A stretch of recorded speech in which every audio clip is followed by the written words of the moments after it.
qabiilkan ayaa isagoo talo u jeedinaya ciidamada Ruushka sheegay in marka hubka iyo tiknoolajiyada horumaraan ay qasab tahay in xeeladaha dagaalka farsamooyinka howlgalka iyo istiraatiijiyada militariga iyaguna la jaan qaadan isbedelka cusub ee iyaguna isbedelaan qabiilkan oo dhaliilo u jeedinaya taliska ciidamada Ruushka ayaa sheegay isagoo soo xiganaya warbixin laga helay jiidaha dagaalka in kordhinta ciidamada aysan keenaynin guul muuqata balse ay kordhin karto khasaaraha isagoo sababta ugu weyn ku tilmaamay isticmaalka balaaran ee diyaaradaha droonka ee Ukraine maadaama diyaaradahan ay awood u leeyihiin inay daqiiqado gudahooda ku burburiyaan gaadiidka iyo ciidamada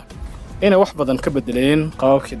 dagaalka u dhexeeya Ruushka iyo Ukraine ayaa galay sanadkii shanaad iyadoo aysan jirin guul weyn ama isbedel muuqda oo ay labada dhinac midkood xaqiijiyeen arrintan ayaana dhalisay dood xooggan oo u dhaxaysa khubarada militariga ee howlgabka noqday iyo taliska guud ee ciidamada Ruushka wareysi uu bixiyay Yevgeny Yevsev oo ah gaashaanle sare oo Ruush ah kana tirsan ciidamada cirka ee Ruushka isla markaana qayb weyn ka qaatay horumarinta gantaalada casriga xawaaraha sare leh ee Ruushka ayaa isweydiiyay su'aalo adag oo ay ka mid yihiin sababta ka dambaysa inay adkaato in laga adkaado ciidamada Ukraine waxa la arki lahayaa isbedel weyn oo jihada dagaalka bedela iyo su'aalo kale